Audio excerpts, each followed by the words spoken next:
KTO Radio présente À haute voix, la lecture intégrale des œuvres spirituelles majeures.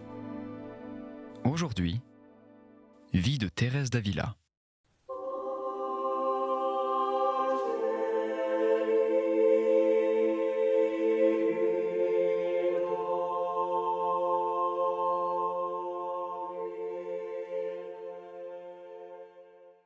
Quelques-unes de ces faveurs pourraient engendrer le doute, précisément parce qu'elles sont si admirables et qu'elles sont accordées à une âme si peu digne de les recevoir.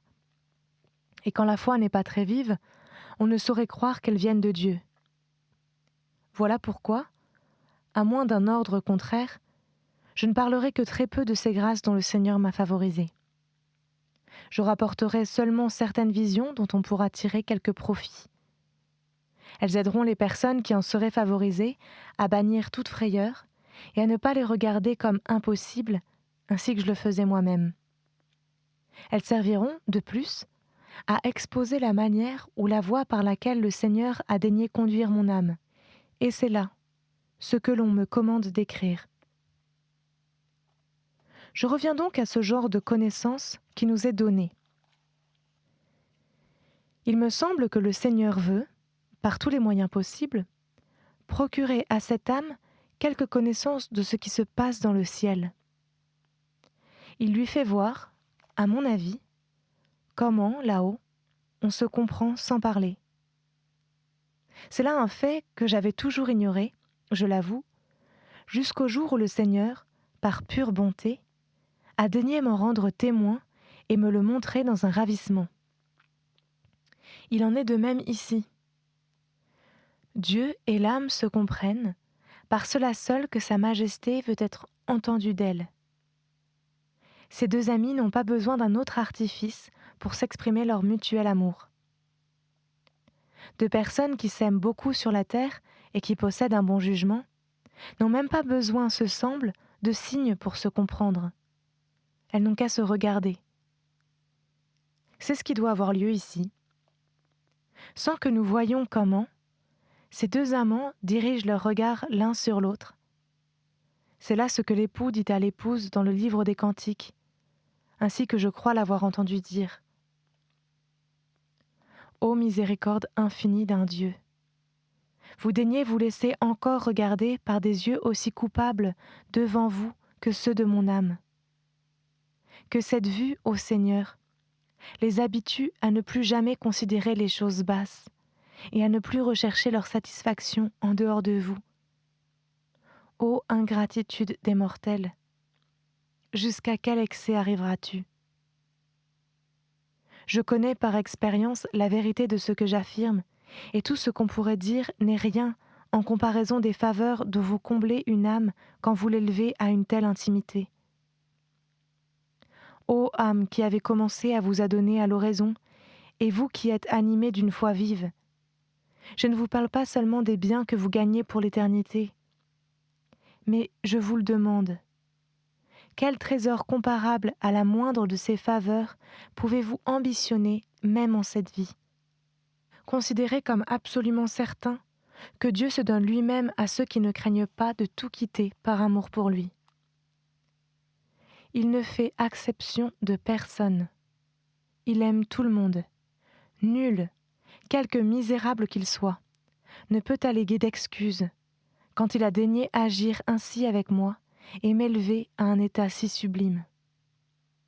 Ce que j'en dis, sachez-le, n'est rien en comparaison de ce qu'on en pourrait raconter. Je me contente de ce qui est nécessaire pour donner à entendre cette sorte de vision et de grâce dont le Seigneur favorise l'âme. Mais je me sens impuissante à exprimer ce qu'on éprouve quand il lui manifeste et ses secrets et ses grandeurs. C'est une joie excessive. Elle dépasse de beaucoup tout ce que la pensée peut concevoir. Aussi elle inspire, à juste titre, une horreur souveraine pour tous les plaisirs d'ici-bas. Tous réunis ne sont d'ailleurs que de la boue. C'est même avec dégoût que je les compare aux faveurs dont je parle, quand bien même ils devraient durer toujours. Mais ces faveurs elles-mêmes, que sont-elles? Une seule goutte de ce torrent de délices que le Seigneur nous a préparée. Ô honte! Oui, je rougis de moi-même. Si la confusion pouvait trouver place dans le ciel, j'y serais, à juste titre, plus confuse que personne. Pourquoi donc aspirons-nous à de si grands biens, à de tels délices, à une gloire éternelle, uniquement aux dépens du bon Jésus? Et puisque nous ne l'aidons pas, comme le Cyrénéen a porté sa croix, pourquoi, du moins, ne pleurons-nous pas sur lui avec les filles de Jérusalem? Et quoi? La voie des plaisirs et des vains passe-temps nous mènerait-elle à la félicité qu'il nous a conquise au prix de tant de sang? Cela est impossible. Nous penserions par de vains honneurs le dédommager des mépris dont il a été couvert pour nous procurer un royaume éternel? On serait insensé de le croire. Illusion. Illusion. Jamais ce chemin ne conduira au ciel. Proclamez bien haut ces vérités, mon Père, puisque le Seigneur ne m'a pas donné à moi cette liberté. Je voudrais me les redire sans cesse à moi-même. J'ai tant gardé à leur prêter une oreille attentive et à écouter la voix de Dieu, comme le prouve ce récit. C'est pour moi, je l'avoue, une confusion extrême d'en parler. Aussi je préfère n'en plus rien dire. Je me contente d'ajouter une considération que je fais de temps en temps sur le bonheur du ciel, et daigne le Seigneur m'accorder la grâce d'en jouir un jour. Quelle gloire accidentelle, et quelle joie ce sera pour les bienheureux déjà en possession de ce bonheur, quand ils verront que, s'ils ont commencé sur le tard à servir Dieu, du moins, ils n'ont plus négligé de travailler à sa cause dans toute l'étendue de leur pouvoir, ni de se renoncer en tout par amour pour lui, chacun selon ses forces et sa condition. Et plus leurs efforts auront été grands, plus aussi leur gloire sera éclatante. Comme il se trouvera riche, celui qui aura renoncé à toutes ses richesses pour Jésus-Christ. Comme il sera honoré, celui qui par amour pour lui aura foulé aux pieds tous les honneurs et mis sa joie à se voir au comble de l'humiliation. Comme il sera sage, celui qui aura trouvé ses délices à passer pour un insensé, parce que la sagesse elle-même a porté ce titre. Mais quelles sont rares, à l'heure présente, les âmes de cette valeur. Sans doute nos péchés en sont cause. Oui, vraiment. Ils semblent avoir disparu à tout jamais, ceux que les mondains traitaient d'insensés, parce qu'ils les voyaient accomplir les œuvres héroïques des véritables amants de Jésus-Christ. Ô monde! Ô monde! Grandis-tu en honneur parce qu'il y en a si peu qui te connaissent? Croyons-nous donc mieux servir Dieu parce que nous passons pour sages et pour discrets? On dirait qu'il doit en être ainsi, tant on use de discrétion. Nous nous imaginons donner bien peu d'édification si nous ne soutenons pas avec soin un maintien et une autorité conformes à notre rang. Il n'y a pas jusqu'aux religieux, aux ecclésiastiques et aux religieuses qui ne regardent comme une nouveauté et un sujet de scandale pour les faibles de porter des habits vieux et rapiécés. On craint même d'être très recueilli et de s'adonner à l'oraison, tant le monde est perverti, tant sont tombés en oubli les pratiques de perfection et les grands élans de ferveur qu'on voyait dans les saints. Ces maximes, en effet, contribuent plus aux calamités de l'heure présente que ne pourraient causer de scandale des religieux qui montreraient, par leur exemple comme par leurs paroles, le mépris où il faut tenir le monde. Par là, ils ne scandaliseraient personne. Car de tels scandales, par la grâce de Dieu, produisent le plus grand bien. Et si quelques-uns s'en offensent, d'autres sentent des remords. Plût à Dieu qu'il nous fût donné de contempler dans un saint le portrait fidèle des souffrances endurées par le Christ et ses apôtres. Aujourd'hui, plus que jamais, nous en aurions besoin. Et quel parfait modèle de vertu le Seigneur vient de nous ravir en rappelant à lui le saint religieux Pierre d'Alcantara. Le monde n'est plus capable d'une si haute perfection. Les santé, dit-on, sont plus faibles. Nous ne sommes plus au temps passé. Or, ce saint homme était de notre temps. Sa faveur égalait celle des temps anciens. Aussi, il avait en horreur toutes les vanités du monde. Si nous n'allons pas nu-pieds comme lui, si nous ne nous livrons pas à une pénitence aussi austère, il y a beaucoup d'autres moyens, comme je l'ai dit souvent, de mépriser le monde. Et le Seigneur lui-même nous les indique, dès qu'il découvre en nous du courage. Oh, quel magnanime courage dut recevoir de Sa Majesté le Saint dont je parle, pour pratiquer pendant 47 ans cette pénitence si austère que tout le monde connaît. Je veux en signaler quelques traits que je sais d'une manière très certaine. C'est lui-même qui me les a racontés, ainsi qu'à une personne dont il se cachait peu. S'il m'a parlé avec tant d'abandon, je le dois sans doute à l'affection qu'il me portait. Notre Seigneur avait voulu la lui donner pour qu'il prît ma défense et me soutint à une époque où j'en avais grandement besoin, comme je l'ai dit déjà et comme je le dirai encore plus loin. Il me raconta que pendant 40 ans, ce me semble, il n'avait jamais dormi plus d'1 heure et demie chaque jour. Sa plus dure pénitence au début avait été de vaincre le sommeil. Voilà pourquoi il se tenait toujours ou à genoux ou debout. Le peu de sommeil qu'il s'accordait, il le prenait assis, la tête appuyée contre un morceau de bois fixé à la muraille. Aurait-il voulu se coucher, il ne l'aurait pu, car sa cellule, on le sait, n'avait pas plus de 4 pieds et demi de long. Durant tout ce temps, il ne se couvrit jamais de son capuce, malgré les ardeurs du soleil ou l'abondance de la pluie. Il ne se servit point de chaussures, ni de linge. Il ne portait qu'un habit de grosse bure, sans autre chose sur la chair. Encore cet habit était-il aussi étroit que possible. Par-dessus, il mettait un petit manteau de même étoffe. Il m'a dit que dans les grands froids, il le quittait et ouvrait la porte et la petite fenêtre de sa cellule, puis reprenait son manteau et fermait la porte. C'est ainsi qu'il reposait son corps et le mettait un peu plus à l'abri. Il lui était très ordinaire de ne manger que tous les 3 jours. Et il me dit que je n'avais pas lieu d'en être surprise, car c'était très possible pour quiconque en avait pris l'habitude. Un de ses compagnons m'assura qu'il restait parfois 8 jours sans manger. Cela arrivait, je pense, lorsqu'il était en oraison, car il avait de très grands ravissements et transports d'amour de Dieu. Une fois même, j'en ai été témoin. Sa pauvreté était extrême. Sa mortification était si grande, même dès sa jeunesse, qu'il m'a raconté avoir passé 3 ans dans une maison de son ordre sans connaître un seul des religieux, si ce n'est au son de la voix, car il ne levait jamais les yeux. Aussi, il ne savait se rendre aux endroits où le devoir l'appelait qu'en suivant les religieux. Il faisait de même quand il allait en voyage. Pendant de longues années, il n'a jamais regardé une femme. Toutefois, à l'époque où je fis sa connaissance, il m'affirma que c'était la même chose pour lui de les voir ou de ne pas les voir. Mais il était alors très vieux et sa maigreur était extrême.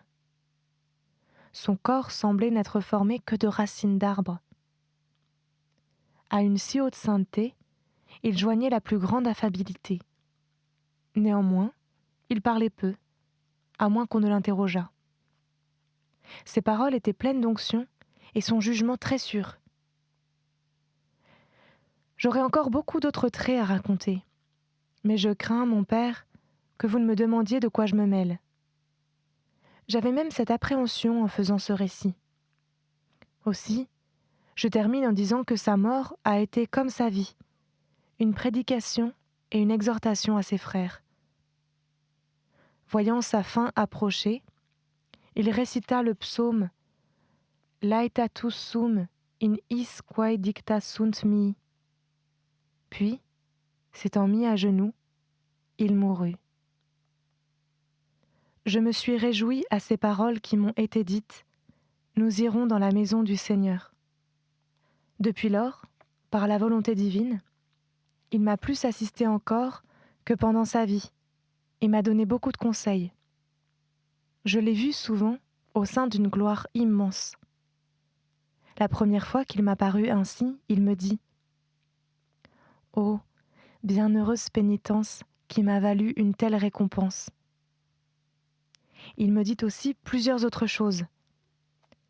1 an avant sa mort, il m'était apparu, malgré la distance qui nous séparait. Je sus qu'il devait mourir bientôt, et je lui écrivis pour l'en prévenir. Il était alors à plusieurs lieues d'ici. Au moment de sa mort, il m'apparut de nouveau et me dit qu'il allait se reposer. Je n'y crus pas pour lors, mais j'en parlai néanmoins à plusieurs personnes, et au bout de 8 jours, arriva la nouvelle qu'il était mort, ou plutôt qu'il avait commencé à vivre pour toujours. Voilà donc le terme d'une vie si austère, une gloire immense. Et maintenant, ce me semble, il me console beaucoup plus que pendant sa vie sur la terre.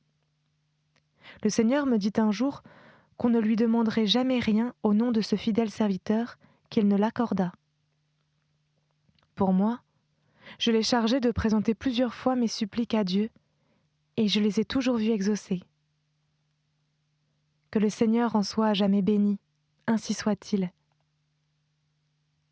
Mais à quoi bon tant de paroles pour vous porter, mon Père, à ne donner aucune estime aux choses de ce monde? Comme si vous ne saviez pas cela, ou comme si vous n'étiez pas déterminé à tout quitter et ne l'eussiez fait. Mais je vois le monde vivre dans un tel état de perdition que ce récit ne servirait-il qu'à me causer une fatigue corporelle, ce me serait un soulagement de l'écrire. Car tout ce que j'ai dit tourne à ma condamnation. Que le Seigneur daigne me pardonner les offenses que j'ai commises, même en cela contre lui. Quant à vous, mon Père, pardonnez-moi la fatigue que je vous cause sans motif. On dirait que je veux vous imposer la pénitence qui m'est due pour ces manquements.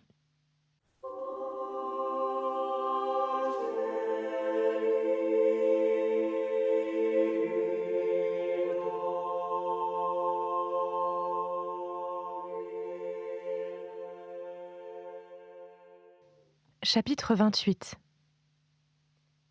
Elle parle des grandes grâces dont le Seigneur l'a comblée et de la manière dont il lui apparut la première fois. Elle explique ce qu'il faut entendre par vision imaginaire et montre quels sont les effets et les signes de cette faveur quand elle vient de Dieu. Ce chapitre est très utile et très important. Je reviens à mon sujet. La vision dont j'ai parlé me dura plusieurs jours, mais peu cependant, bien que ce fût d'une manière continuelle. J'en retirai un si grand profit que je ne sortais plus d'oraison. Je m'appliquai dans toutes mes actions à ne point déplaire à celui qui, je le voyais clairement, en était le témoin. Si parfois je redoutais d'être trompée à cause de tout ce que l'on me disait, cette crainte durait peu. Le Seigneur lui-même daignait me rassurer. Un jour que j'étais en oraison, il lui plut de me montrer seulement ses mains. Elles étaient d'une beauté si merveilleuse que je suis impuissante à en faire la peinture. Je fus saisie d'une vive crainte, comme je le suis toujours au début, quand il y a du nouveau dans les faveurs surnaturelles qu'il m'accorde. Peu de jours après, je vis aussi son visage divin, et je demeurai, ce me semble, entièrement ravie. Je ne comprenais pas pourquoi le Seigneur se montrait ainsi peu à peu, puisqu'il devait m'accorder ensuite la grâce de le voir tout entier. Mais j'ai compris plus tard qu'il voulait me traiter de la sorte à cause de ma faiblesse naturelle. Qu'il en soit béni à jamais. Car tant de gloires réunies auraient dépassé les forces d'un sujet aussi abject et aussi misérable que moi. Ce Dieu de bonté ne l'ignorait pas. Voilà pourquoi il m'y préparait, progressivement. Il vous semblera, mon Père, qu'il ne fallait pas un grand effort pour contempler des mains et un visage d'une telle beauté. Mais les corps glorifiés sont si beaux. que la gloire dont est accompagnée la vue d'une beauté si surnaturelle la met hors d'elle-même. Aussi ma crainte était profonde, j'en étais toute troublée et bouleversée.